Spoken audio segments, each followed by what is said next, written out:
Nggak usah ngomong, setan begini begitu. Bisa aja Anda melayani dia dengan ejek-ejek dia, setan tuh licik sekali. Dia bisa pakai kelemahanmu atau kesoktahuan seseorang untuk nanti senjata makan tuan. Dia nggak keberatan kok kalau dihina-hina, asal orang itu sumpah serapah, udah jadi miliknya. Orang yang ngaku-ngaku anti setan, lalu habis itu pengikut setan siapa gitu kita bunuh, orang itu jadi pembunuh, udah jadi pengikut setan juga. Kalau Anda belum subscribe di channel ini, segera supaya Anda bisa mengikuti terus rema-rema dari Roh Kudus ya. Saya merasakan bahwa belenggu akan dipatahkan di saat teduh bersama hari ini. Kita langsung buka firman Tuhan yang memerdekakan kita, yaitu di Injil Matius pasal yang ke-8.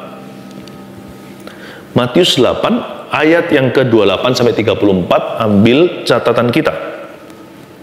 Kita akan belajar firman. Beri judul begini, apa yang setan bisa dan tidak bisa lakukan kepada kita. Supaya kita hari ini mempelajari apa yang iblis bisa lakukan kepada kita, apa yang dia nggak bisa lakukan kepada kita.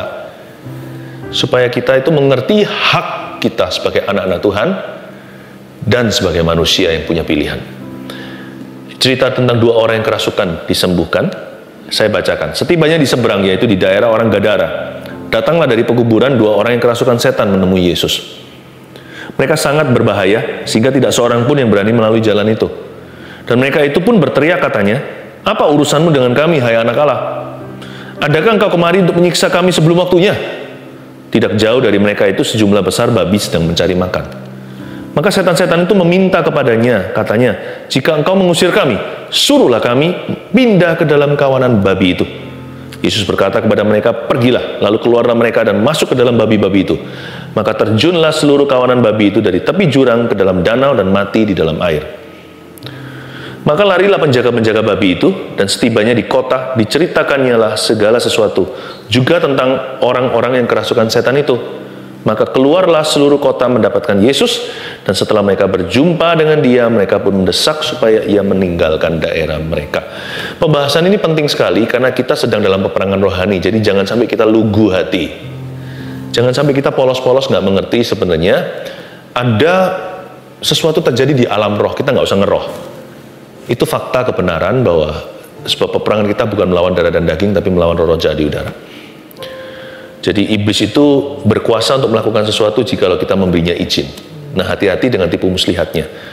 Saya berdoa hari ini kita akan diajari untuk takut pada Tuhan, bukan takut sama setan. Tapi kita harus curiga sama setan. Kebanyakan kita malah curiga sama Tuhan. Salah dong. Saya juga harapkan lewat pengajaran ini kita nanti ada cleansing ya, ada pembersihan dari Roh Kudus. Bukan secara individu saja, kalau ada yang rasa rumahnya belum pernah dikuduskan, why not sekarang? Lewat online begini, tiada jarak dalam hadirat Tuhan. Saya bacakan, coba sekarang kita jelas, supaya kita semakin jelas nature atau hakikat setan seperti apa, supaya kita jangan jatuh ke dalam jebakan. Setibanya di seberang, yaitu di daerah orang Gadara, datanglah dari pekuburan dua orang yang kerasukan setan menemui Yesus. Jadi datang dari pekuburan, kenapa sih ya? Yang horor-horor itu suka sekali berlatar belakang kuburan. Why? Sebenarnya setan ada di mana-mana. Dia kan malaikat jatuh, sepertiga daripada malaikat di sorga. Nah, kenapa why the tombs? Kenapa kok di graveyard, di kuburan? Ada beberapa hal ya. Demons love death. Jadi kita harus pahami bahwa setan itu atau iblis suka sekali dengan yang bau-bau kematian. Dan itulah sebabnya hati-hati dengan tahayul orang mati. Jangan-jangan buka celah untuk setan. Kalau Anda bermimpi seseorang yang Anda kasih, baik dia sudah kenal Tuhan atau belum waktu meninggal dunia, kalau dia datang berkata, aku kelaparan, kedinginan, maukah kamu kasih aku baju, makanan, dan sebagainya, atau mengganggu kita dalam pikiran orang-orang sudah mati. Karena orang mati nggak bisa menyeberangi, ada satu jurang tak terseberangkan. Jadi itu bukan mereka. Roh jahat bisa memalsu muka untuk mengganggu Anda, untuk main dengan belas kasih Anda atau memancing-mancing perasaan Anda supaya abu-abu, supaya Anda susah sekali fokus ke firman dan bertumbuh. Hati-hati dengan yang seperti itu. Dan juga hati-hati dengan segala sesuatu yang sifatnya kematian dalam dirimu. Apa yang Tuhan suruh mati kok Anda hidupkan, jangan-jangan undang setan. Dosa contohnya, kebiasaan buruk. Kalau kita memang jatuh, cepat-cepat bangkit kembali. Jangan kasih kesempatan lebih. Sebab kalau kita jatuh aja sebenarnya iblis sudah bekerja. sempat berbalik pada Tuhan. Darah Yesus masih membasuh. Kata-kata hampa. Jadi be careful dengan itu, negatif. Aduh, orang yang negatif itu sudah mati sih sebenarnya. Hati-hati dengan kuburan-kuburan di hidupmu ya. Selain itu, kuburan adalah tempat yang lonely. Bahaya orang yang suka menyendiri, yang tidak punya community. Tadi di awal-awal waktu kesaksian, saya senang sekali menceritakan, membacakan kesaksian-kesaksian Anda. Yang ini sudah bergabung CG, punya komunitas rohani gitu. Gereja Mawar Sharon sangat bersedia, gereja yang saya gembalakan, untuk menjadi keluarga rohani Anda. Dan ini, orang yang sendirian gitu itu paling bahaya, apalagi kalau kena depresi. Karena iblis itu suka pekuburan. Mengapa? Karena di situ lonely. Dia suka sekali, karena dia adalah roh yang mengembara. Dia paling pandai membuat kita penasaran kalau kita tidak berpegang teguh pada pengharapan. Selain itu, kenapa kuburan? Karena itu membangkitkan superstisi. Seolah-olah orang mati masih hidup, karena setan itu roh yang sesat. Dia suka sekali memberi kita pikiran-pikiran yang tidak sesuai dengan firman Tuhan.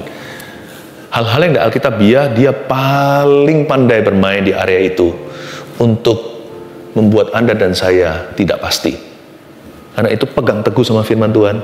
Ini satu-satunya yang nggak bisa diapa-apakan sama dia. Kita menang karena firman. Karena kita kuat dalam firman, kita mengalahkan si jahat. Jadi jangan pakai pengertian sendiri. Nggak menang, nggak. Dia hidup lebih lama. Iblis sudah ada di Taman Eden, bahkan sebelumnya. Jangan pakai hikmatmu, pakai firman Tuhan dan biarkan Roh Kudus yang memakaimu. Nah, di sini dikatakan setibanya di seberang, yaitu di daerah orang Gadara. Datanglah dari pekuburan berapa orang? 2 orang yang kerasukan setan menemui Yesus. Kita pernah baca di bagian lain di kitab Injil, di mana dikatakan bahwa ada 1 orang dan setan di dalamnya mengaku dia adalah legion, atau kira-kira sekitar berjumlah 4-6 ribu roh jahat di dalam tubuh. Itu ngeri sekali. Tapi di dalam cerita ini unik sekali, ada 2. Loh, kok bisa? Anda harus tahu ya, partners in crime atau mitra dalam kejahatan. Setan tuh gak pernah ingin hanya merasuki 1 orang. Kalau dia masuk di 1 orang, dia ingin memporak-porandakan seluruh keluargamu. Makanya itu, kalau setan ada orang, Tuhan juga punya orang di dalam satu rumah tangga. Barang siapa percaya kepada Yesus, Kisah Para Rasul ayat 16, pasal 16 ayat 31, seisi rumah tangganya pun bisa diselamatkan oleh Tuhan. Itulah sebabnya jangan jadi alat setan. Jangan biarkan hatimu kosong, isi dengan firman. Karena selalu ada transferan. Jadi 2 orang di sini itu salah satunya adalah yang di cover di bagian lain di kitab Injil. Jadi si legion itu adalah salah satu. Namun satunya lagi adalah transferan. Selalu begitu. Tuhan kan bilang apa? Setan itu mengembara, mencari tempat yang kering. Tapi kalau dia sudah bosan di sana, dia cari rumah. Rumah itu manusia lah. Itu jiwa kita yang dia paling suka. Dia bisa masuk barang, di sini masuk babi. Ya, dia bisa aja tinggal di rumah yang haunted, rumah yang dihantui. Tapi itu nggak seberapa. Yang dia inginkan adalah gambar dan rupa Allah, yaitu manusia. Jiwa kita itu loh, dia paling suka untuk memberontak kepada penciptanya. Dia ajak kita. Makanya jangan mau. Ya. Nah, salah satunya itu si legion ini, tapi satunya lagi itu transferan. Jadi hati-hati dengan begitu. Juga hati-hati kalau kita itu bergaul dengan orang-orang yang salah, merusak sekali kebiasaan baik kita. Pergaulan buruk. Lihat orang negatif itu ya, cepat sekali ya. Second hand smoking. Kita sendiri nggak merokok, tapi kena kanker paru-paru. Padahal hanya menghirup saja. Mendengarkan hal-hal yang tidak terbukti, yang negatif. Kita jadi kepahitan, padahal kita sendiri nggak punya isu dengan orang itu. Be careful dengan itu. Transferan itu terjadi. Bukan berarti kita kemana-mana ketakutan ya. Seperti orang yang paranoid gitu. Kalau setan nggak bisa pakai, soalnya setan nggak bisa diusir memakai hand sanitizer. itu kuman. Tapi kalau setan nggak bisa, harus dengan iman. 2 orang yang kerasukan setan itu menemui Yesus. Lihat itu. Bukan setannya yang menemui Yesus dulu, tapi jiwa orang itu diberi kesempatan oleh Allah Bapa. Karena Allah Bapa yang membawa kedua orang itu kepada Yesus putranya. Tahukah the human souls always are drawn to Jesus Christ? Jangan pernah kita lihat orang lu itu orang setan atau setan lu, jangan begitu. Kasih kesempatan pada orang untuk bertobat. Kita harus doakan tawanan agar mereka dibebaskan. Tahu nggak? Orang sebejat apapun, dalam hatinya itu ada kehampaan yang Yesus bisa isi. Hanya Yesus yang bisa mengisinya. Jadi jiwa setiap manusia itu diciptakan dalam gambar rupa Allah. Berarti ada satu kehausan, kelaparan. Asal jangan terus didinai, disangkali. Lama-lama kapalan tuh hati, lama-lama kebal. Tapi di dalam hati setiap kita sebenarnya mencari. Kita itu ingin berjumpa dengan Yesus. Jiwa manusia itu haus. Sebenarnya loh ya. Gak peduli dia Hitler sekalipun. Pasti ada satu masa di hidupnya. Dia itu mencari kebenaran. Cuman ya mungkin pilihan hati atau memang dia salah pimpin, salah tuntun. Makanya kita jangan salah menuntun orang. Pastikan kita selalu menuntun orang pada Yesus ya. Seperti yang kami terus ingin lakukan tiap Rabu Sabtu with you. Nah, mereka menemui Yesus ya. Lalu mereka sangat berbahaya. Mereka sangat berbahaya. Iya, karena setan di dalam diri mereka sangat berbahaya. Salah satunya legion yang kita tahu. Mereka sangat berbahaya. Why? Setan sangat berbahaya. Setan itu adalah intelligent beings. Supaya kita mengerti siapa dia. Dia itu malaikat yang jatuh. Dia itu cerdik. Dia itu sangat-sangat licik. Makanya ada pepatah cerdik seperti ular. Sebenarnya ambil positifnya. Tetapi sebenarnya dia itu intelijennya itu dihinggapi evil. Dia bukan hanya pandai pintar, tapi dia itu sangat jahat. Makanya sangat berbahaya sekali. Orang kesurupan memang orang gila. Tapi setannya nggak gila. Setan yang waras yang bisa buat orang gila. Tapi warasnya dia itu waras jahat. Hati-hati dengan mastermind ini. Karena itu kita jangan sok-sok jago gitu ya. Wah, kita ejek-ejek. Kita lihat rumah berhantu, kita ejek-ejek. Ngapain sih? Kalau kita lawan setan nggak usah kampungan. Kalau kita lawan setan, kita berwibawa. Kita lawan setan itu sebagai royalty, sebagai bangsawan. Nggak usah ngomong, setan begini begitu. Bisa aja Anda melayani dia dengan ejek-ejek dia. Setan tuh licik sekali. Dia bisa pakai kelemahanmu atau kesoktahuan seseorang untuk nanti senjata makan Tuhan. Dia nggak keberatan kok kalau dihina-hina, asal orang itu sumpah serapah, udah jadi miliknya. Orang yang ngaku-ngaku anti setan, lalu habis itu pengikut setan siapa gitu kita bunuh, orang itu jadi pembunuh, udah jadi pengikut setan juga. Yang lebih bahaya daripada gereja setan itu apa? Orang yang nggak menyadari bahwa dia sedang menyerahkan kehendaknya pada setan. Itu yang lebih bahaya. Kalau yang jelas-jelas nampak itu tengking saja. Dia bolos itu dalam Alkitab. Dikatakan salah satu nama setan itu artinya kelicikan, itu artinya hasutan, dan itu tidak kelihatan. Itu seperti Petrus yang bilang sama Yesus, don't go to the cross, jangan pergi ke salib. Yesus tahu siapa yang berbicara di balik itu. Kiranya pikiran Petrus, bukan. Dia tegur, kamu iblis enyah. Kamu mikirkan pikiran manusia, bahaya. Dia bolos itu pikiran manusia. Yang seolah-olah pikiran kita, padahal itu adalah hasutan. Nah, itulah sebabnya kadang-kadang kita bisa setan lewat, kata orang, suami istri bisa geger besar. Si istri ngomong suaminya memang tersinggungan, lagi nggak jaga hati, mungkin hari itu bolong-bolong kali persekutuannya dengan Tuhan Yesus. Jadi si ngomong tonasinya bisa beda di telinga sang suami, marahlah, ya, karena sudah memang aslinya tersinggungan. Jadi apapun rada salah. Coba kalau kita lagi bahagia, orang nggak kasar aja kita nggak kerasa. Karena hati gembira adalah obat. Lalu sukacita Tuhan adalah kekuatan. Makanya itu kalau orang sudah galau hatinya udah kesel gitu, sumpek gitu ya. Biasanya pikirannya udah enggak. Apalagi kalau kosong, pikiran itu dibuat ngelamun melulu atau mikirkan yang enggak atau mikiran fantasi sesuatu yang enggak bisa dia miliki. Hati-hati dengan pikiran-pikiranmu medan perang. Nah, dia sangat berbahaya. Kenapa? He's very evil. Karena itu kita enggak usah pakai cara kampungan, ejek-ejek atau apa, hina-hina, enggak perlu. Kita tahu itu salah, itu bukan urusanku, itu bukan urusanku, saya nggak bisa mana-mana kejar setan, nggak usah kemana-mana cerita, meskipun kita diberikan karunia untuk melakukan pelayanan kelepasan, udah ya udah, dokter nggak pulang terus cerita tentang pasiennya melulu, justru curiga nih, orang yang kemana-mana ceritakan, wah dia adventure-nya atau petualangannya mengusir setan, jangan-jangan setan jadi dunianya. Kemana-mana itu cerita tentang Tuhan. Sudah kelepasan, doain satu orang, dia bebas, itu puji Tuhan, kemuliaan untuk Tuhan, jangan dicuri lagi. Udah nggak usah kemana-mana duniamu Tuhan. Yang mendarat aja kalau ketemu orang, nggak usah ngeroh. Ya, padahal orang itu jagoannya Tuhan. Melepaskan banyak orang dari kuasa setan.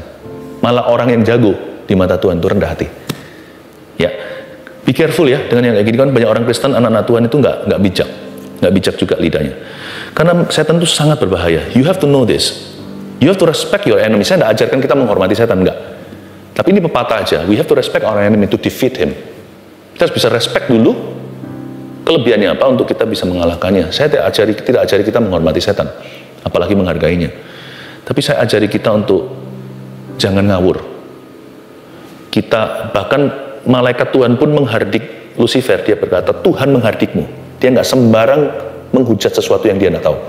Tuhan menghardikmu. Pakai nama Tuhan, pakai kebenaran, pakai buah-buah roh, pakai wibawa urapan, bukan pakai sembarang omong.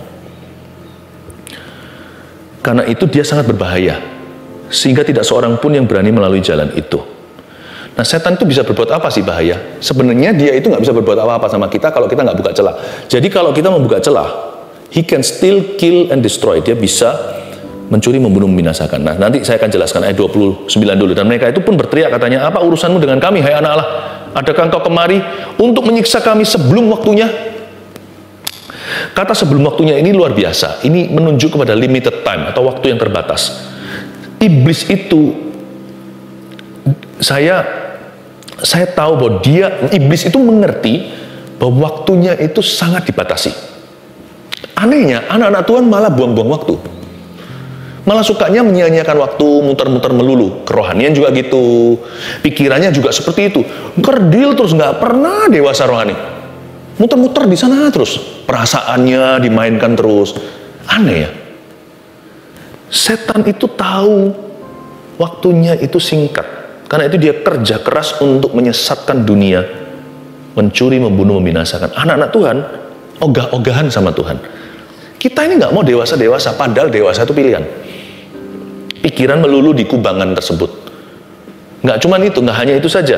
Tapi banyak anak-anak Tuhan itu suka mengulur-ngulur ketaatan. Tuhan suruh begini, nanti aja, besok aja. Tuhan suruh doakan orang itu, ya gimana kalau nanti dia tolak saya.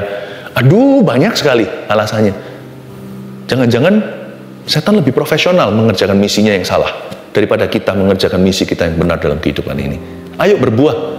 Hari-hari ke depan lawan arus, berbuah dengan sengaja. Ya, bukannya jangan mau kalah sama setan, bukan. Sama seperti iblis mengerti waktu terbatas, kita juga tahu kita nggak selamanya hidup, waktu kita dibatasi. Orang lain itu loh bergantung kita gimana mereka bisa diberkati, bahkan akan ada orang-orang yang kita tuntun pada Tuhan, itu pun waktunya nggak forever with you and me. Mereka tidak akan selamanya bersama dengan kita. Kita juga tidak selamanya bersama dengan mereka. Whatever God has asked you to do, apapun yang Tuhan minta Anda lakukan, do it today. Kalau sumber dayanya sudah ada di tangan. Ya. Kalau sumber dayanya sudah melekat di tubuh lagi, lidah kita tinggal beritahu. Ya kan? Tangan kita tinggal dilipat untuk berdoa, atau kakiku berjalan untuk Tuhan, tanganku kerja buat Tuhan, mulutku puji namanya, kakiku berjalan cari jiwa, upahku besar di sorga. Kalau sumber dayanya sudah melekat di tubuh kita, ngapain kita ulur? Ya. Nah, ayat 30, tidak jauh dari mereka itu sejumlah besar babi sedang mencari makan. Ini aneh, memang di daerah orang Gadara, tetapi ini kan di daerah utara, ini kan di wilayah Israel maksud saya. Sebenarnya terus terang kalau saya baca ini, saya curiga bahwa pemilik babi ini, pengusaha, dia itu melanggar perbatasan. Jadi dia memasuki wilayah orang Yahudi, dan kita semua tahu Yahudi mengharamkan babi. Membawa babi-babi ke sono, mentang-mentang karena waktu itu bangsa Israel jajahan. Saya nggak tahu pengusaha ini backingannya siapa, tapi mungkin dia orang berkuasa, punya babi ribuan loh. Ini peternakan dibawa ke daerah orang Gadara memang, tetapi di daerah situ mungkin di daerah sekitar kampung nelayan tidak jauh dari sana. Di daerah-daerah sana banyak orang-orang Israel, orang-orang Yahudi maksudnya. Dan menurut saya sih babi-babi ini memang, dan pengusaha ini memang cari masalah. You know, when you trespass, when you're trespassing, you are moving outside of covering. Tahukah waktu kita itu trespass itu apa ya? Perbatasan, tidak boleh lewat dari sini. Lewat dari sini ada pagernya itu, ada pagar listriknya, ada gambar orang ditembak, gitu ya. Ini adalah daerah militer. Masuk sini masuk daerah zona bahaya. Jangan salahkan kalau masuk sana makan peluru. Atau di rumah tertentu ada alarmnya, ditulis di sini, ini batasnya. Dilarang untuk memasuki wilayah kami. Nah, trespassing, ketika Anda mengambil hak orang lain, Anda keluar dari covering Tuhan. Pastikan Anda dan saya tidak mengambil apa yang bukan milik kita. Ini mengambil teritori atau wilayah, babi-babi ini segera jadi mangsa. Memang bukan Yesus yang marah lalu bunuh babi itu. Tetapi jangan salahkan kalau setan nanti nggak ada tempat masuknya ke situ. Kalau dia mengembara nggak ketemu manusia berikutnya, dia masuk ke sana. Be careful dengan sesuatu yang Tuhan berkata, no, jangan dilanggar batas itu. Keluar dari situ bukan butuh visa, keluar dari situ tak ada perlindungan Allah. Ini orang-orang Gadara cari masalah. Coba pikirkan, kenapa ada area-area yang disikat sama iblis bertubi-tubi dalam hidupmu? Mungkin ada pelanggaran di sana. Ada pelanggaran yang sengaja dan dibiarkan di situ. Makanya pernikahannya tidak pernah bisa pulih. Bagaimana bisa Anda mengambil barang setan atau apa yang bukan milik Anda? Selingkuh contohnya. Batas Anda itu adalah pernikahanmu. Jangan ambil sesuatu yang Tuhan katakan di luar itu tidak ada restuku. Saya nggak berani sih. Saya nggak berani mendahului Tuhan, pergi lebih jauh dari Yesus. Emangnya saya siapa? Hidup saya itu mungkin masih beberapa hal di tangan saya kontrolnya. Tapi sebagian besar hidup itu di luar kendaliku. Apalagi kalau mati. Duh, akhiratku di tangannya. Jadi mendingan jadi orang itu nurut aja sama Tuhan. Itu paling enak sih. Susah, suka, duka, kita tanggung bersama dengan Tuhan Yesus. Nikmat sakit, ada Tuhan. Ayat 31, maka setan-setan itu meminta kepadanya. Ini setannya minta. Setan itu nggak ngawur, dia itu juga mengerti apa artinya pengacara.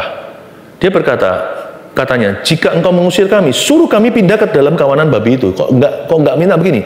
Suruhlah kami pindah ke murid-muridmu. Atau Yesus kan pasti bersama dengan orang tertentu, tapi mereka bersama dengan Yesus, mereka dalam covering, dalam perlindungan, mereka ada di poros kehendak Allah. Dia lihat kiri kanan, lihat saja banyak pohon cemara. Bukan cemara yang dia lihat. Dia lihat mana yang di wilayahku, bukan di wilayah Yesus, dan itu orang atau benda atau barang atau hewan itu di luar wewenang. Dia lihat mana yang ada covering, itu babi. Boleh nggak kita masuk ke sana? Dia nggak berani tunjuk yang berada minta disikat sama Tuhan sebelum waktunya. Nggak berani dia. Boleh nggak aku masuk ke muridmu? Bahkan Yudas Iskariot pun dia nggak berani masuki. Belum, karena Yudas masih beres waktu itu. Dia nggak berani berkata, boleh nggak masuk ke Yudas? Boleh nggak masuk ke Petrus? Nggak bisa. Nggak bisa. Petrus itu mulai masuk ke wilayah abu-abu ketika dia mulai lancang mulut, lancang pikiran. Dia mulai melanggar dan dia mulai berbicara di luar wewenangnya. Tetapi setan nggak menemukan suatu celah, dia nggak bisa bekerja. Babi itu, ini babi masuk ke wilayah Yahudi, tanah Kanaan yang diberikan ke Yosua. Kok aku najiskan dengan cara gitu? Coba baca hukum Musa.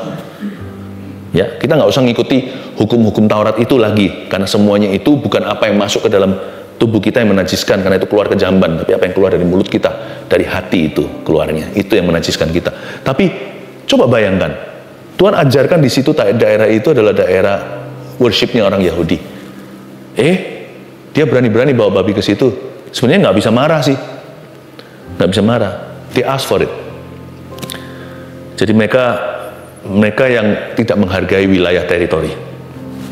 Setan itu minta kan suruh kami pindah ke dalam kawanan babi itu. Tapi dari sini ya saya juga belajar sesuatu ayat 31 ini lucu. Kalau setan aja nggak berani menyurupi babi, harus minta izin Yesus dulu baru dia bisa berbuat sesuatu.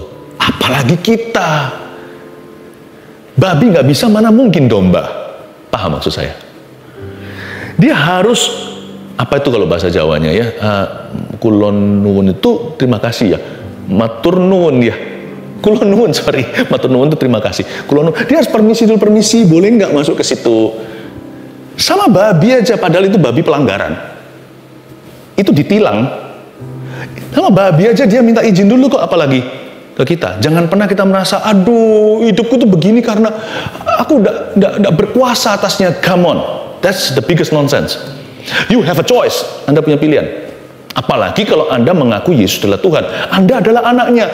Yohanes 1:12 berkata, barang siapa percaya kepada namanya diberi kuasa menjadi anak-anak Allah. You have authority.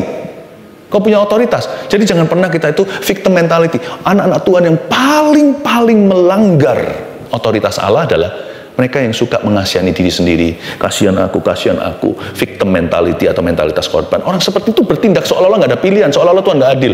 No, you have a choice. Memang kita nggak punya pilihan. Hari ini kita sakit apa kan kita nggak minta. Kita ngalami masalah dan sebagainya, pandemi dan sebagainya dan lain-lain. Betul. Tapi your attitude, sikap hati kita, iman kita, percaya kita, syukur kita, Doa kita nggak bisa dibatasi. Kita bisa milih sendiri. Nah, yang bagian inner life atau kehidupan di dalam diri kita, inside us ini tidak bisa dijamah setan. Jadi kalau sampai setan ada di dalam, ada yang buka pintu dari dalam. Suruhlah kami pindah ke kawanan babi itu. Yesus berkata pada mereka apa? Pergilah. Lalu keluarlah mereka dan masuk ke dalam babi-babi itu. Wow. Maka terjunlah seluruh kawanan babi itu dari tepi jurang ke dalam danau dan mati di dalam air. Yesus berkata pergilah, lalu keluarlah mereka dan masuk dalam babi itu. After all ya, bagaimanapun juga itu collateral damage, atau seolah-olah collateral damage itu apa? Kerusakan yang perlu terjadi. Bisa nggak Tuhan langsung usir aja dia ke neraka, tapi belum waktu. Tuhan itu konsekuen dengan timingnya. Nah, setan-setan itu harus keluar ke sebuah tempat. Bisa nggak Tuhan lempar jauh? Juga bisa.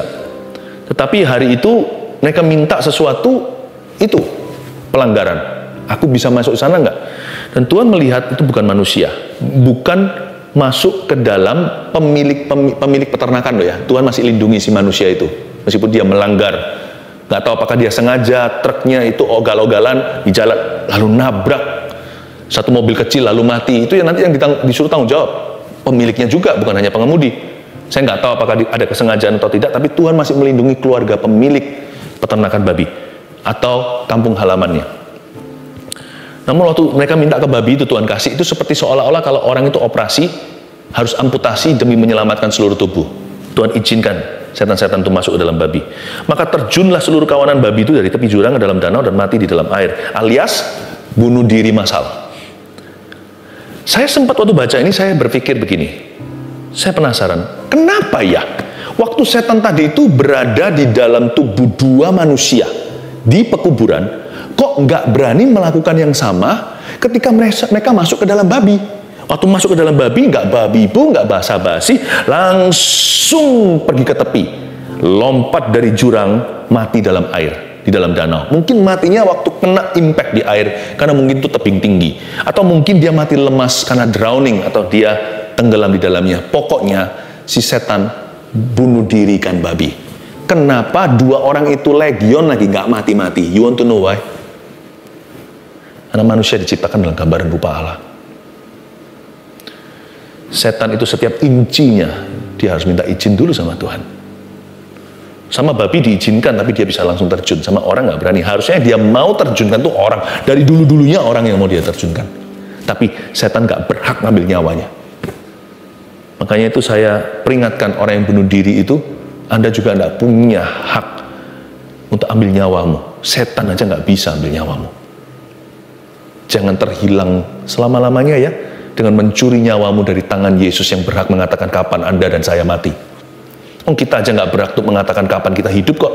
Siapa yang pernah tahu? Siapa udah rencana di agendanya sebelumnya, minggu depan aku mau lahir ke dunia? Nggak ada. Kita nggak ingat kok kita di perut mama. Maka larilah penjaga-penjaga babi itu ayat 33. Dan setibanya di kota, diceritakannya lah segala sesuatu juga tentang orang-orang yang kerasukan setan itu, ayat 33. Nah, penjaga-penjaga babi itu lari, staf-stafnya.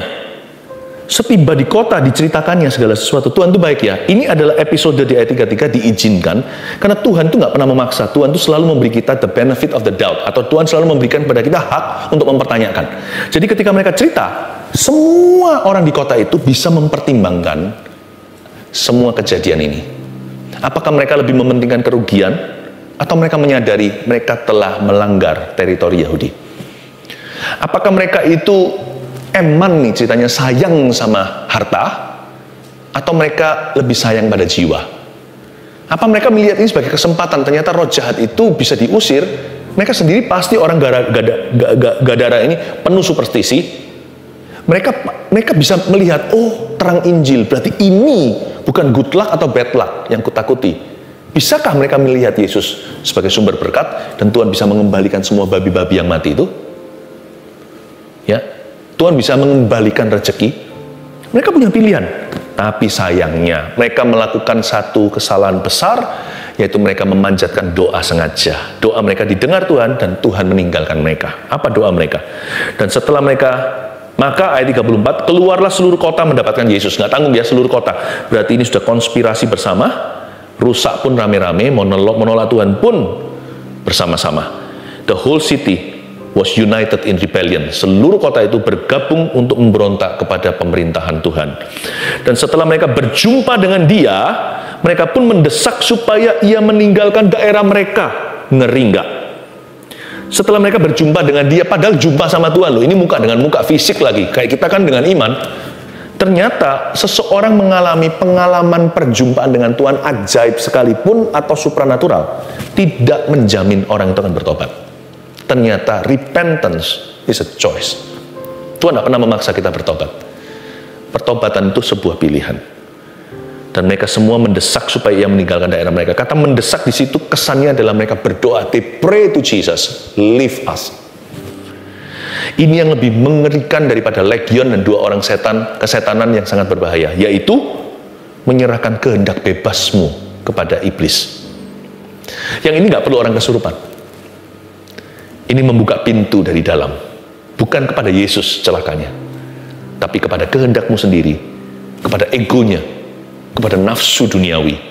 Lalu pada ujungnya, semua itu produk-produknya membukakan hati kepada setan yang akan menguasai jiwa seseorang, yaitu musuh Tuhan. The whole town gave their will to Satan. Seluruh kota itu menyerahkan kehendaknya kepada iblis tanpa kesurupan. 3 poin sederhana, saya selesai. Ini agak panjang, Anda catat ya. Yang pertama, setan bisa mencuri, membunuh, bahkan membinasakan jika kita terus membuka celah.